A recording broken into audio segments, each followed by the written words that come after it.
আসসালামু আলাইকুম। আশা করি সবাই ভালো আছেন। আজকে আমি আপনাদের দেখাবো একটি গাড়ি আপনি কিভাবে পার্কিং করবেন। পার্কিং করার যে কৌশলগুলো আমি সবগুলো ইনশাআল্লাহ আজকে আপনাদের দেখাবো।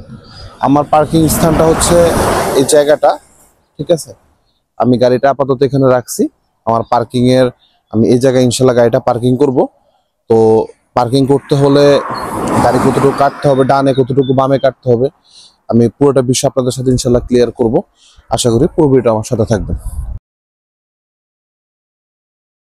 তো তারপরে দেখেন আমি গাড়িটা হালকা ডানে কাটছি।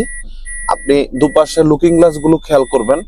যেমন আমি হচ্ছে বাম পাশে লুকিং গ্লাসটা দেখছি, ডান পাশে লুকিং গ্লাসটা দেখছি। দেখে দেখে আমি হচ্ছে আমার বাম পাশে যে লুকিং গ্লাসটা থাকবে আমি ওইটার পজিশন দেখে আমি গাড়িটা ব্যাগে নিচ্ছি। দেখেন আমি হচ্ছে গাড়িটা কাটতেছি। দেখেন আমার গাড়ি কিন্তু সরাসরি যাচ্ছে। আমার ডান পাশে যতক্ষণ পিছনে দেখাও, পিছনে ডান পাশে কোনাটা বরাবর যখন গাড়িটা সোজা হয়েছে, মানে একটা পজিশনে আসছে, আমি দেখেন আমি আমার স্টারিং দেখেন আমি এখন যখন গাড়িটা সোজা হচ্ছে আমি স্টারিংটা আস্তে আস্তে সোজা করে ফেলতেছি। আমি স্টারিংটা সোজা করে এই দেখেন আমি ডানে গাড়িটা চাপাই দিচ্ছি। যেহেতু আমি এখন ডানে গাড়িটা চাপাবো, সেক্ষেত্রে আমার স্টারিংটা কি করতে হবে, আমার স্টারিংটা মানে বামে যখন গাড়িটা সোজা হয়ে গেছে তখন আমি বাম স্টারিংটা কেটে আমি গাড়িটাতে সোজা করে ফেললাম। এখানে একটা ব্যাগের ক্ষেত্রে আপনার স্টারিংটা কিন্তু পুরো উল্টো ঘুরবে, ঠিক আছে। যখন আমি গাড়িটা ব্যাগে দিব তখন কিন্তু আমি আগের ভিডিওতে বলছি স্টারিং কিন্তু পুরো উল্টো ঘুরবে। আমরা সোজার ক্ষেত্রে যদি আমাদের গাড়িটা এখন আমরা ডানে চাপবো তখন আমরা ডানে দিব, ঠিক আছে। কিন্তু ব্যাগের যখন রিভার্সে আমরা দিই গাড়ি ড্রাইভ করি তখন কিন্তু আমাদের পুরো এটা মানে চেঞ্জ হয়ে যায়, ঠিক আছে। এই বিষয়টা আমরা মাথায় রাখবো। প্রথম হচ্ছে পার্কিং এর ক্ষেত্রে আপনি যখন বসবেন আপনার অনেক গুরুত্বপূর্ণ বিষয়টা হচ্ছে আপনার দুটো পাশে লুকিং গ্লাস গুলো অ্যাডজাস্ট করা। কেননা হচ্ছে লুকিং গ্লাস গুলো যদি আপনার অ্যাডজাস্ট না থাকে সেক্ষেত্রে আপনি হচ্ছে পার্কিং করতে আপনার একটু ঝামেলা হয়ে যাবে। তো এটা হচ্ছে লুকিং গ্লাস গুলোর অ্যাডজাস্ট করার সঠিক নিয়মটা আমি আপনাদের দেখাচ্ছি।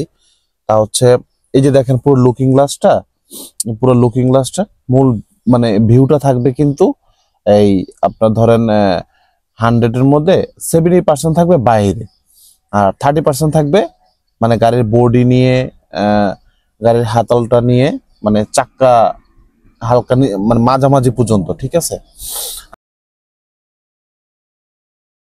আচ্ছা, লুকিং গ্লাসের পজিশনটা আপনার থাকবে, আমি যে দেখাচ্ছি এই যে গাড়ির যে হাতলটা থাকে, এই যেটা দিয়ে আমরা দরজাটা খুলি, আমি জানি না ক্যামেরাতে কিরকম ভিউ আসতেছে। এই যে এখন যেভাবে ভিউটা দেখছেন আপনারা, সেম পজিশনে আপনার ইয়েটা থাকবে, ঠিক আছে। এই লুকিং গ্লাসের পজিশনটা থাকবে। তো এটা হচ্ছে এইভাবে থাকলে আপনার সুবিধা কি, দেখা গেছে আপনি দেখেন আপনি 30% আপনি গাড়ির বডি পাচ্ছেন আর 70% আপনি গাড়ির বাইরের সাইডের ভিউটা পাচ্ছেন, ঠিক আছে। আর যদি ছোট এরকম একটা এটা কি বলে 360 ডিগ্রি মনে হয় এরকম ক্যামেরাটা যদি থাকে তাহলে তো আর কোনো সমস্যা নেই। সেম ভাবে আপনি এবার ডান পাশেরটা পজিশন এভাবে অ্যাডজাস্ট করলেন। এবার আপনি হচ্ছে এই বাম পাশেরটাও আপনি সেম পজিশন আপনি অ্যাডজাস্ট করবেন। দেখেন বাম পাশের পজিশনটাও আপনার গাড়ির ভিউটা দেখাবে হচ্ছে এই যে দেখেন সেম এখান থেকে আমি যখন ড্রাইভিং সিটে থাকি এখান থেকে আপনার সেম এই পজিশনটা দেখাবে লুকিং গ্লাসে। তো আশা করি সবাই আমার বিষয়টা বুঝতে পারছেন। আমি যেভাবে প্রথম হচ্ছে আপনার লুকিং গ্লাস, আপনি গাড়িতে বসবেন, বসার পর আপনি সর্বপ্রথম হচ্ছে আপনার লুকিং গ্লাস গুলো অ্যাডজাস্ট করবেন, দুই পাশে লুকিং গ্লাস। তারপরে 3 নাম্বার হচ্ছে এটাও এই লুকিং গ্লাসটা অ্যাডজাস্ট করবেন।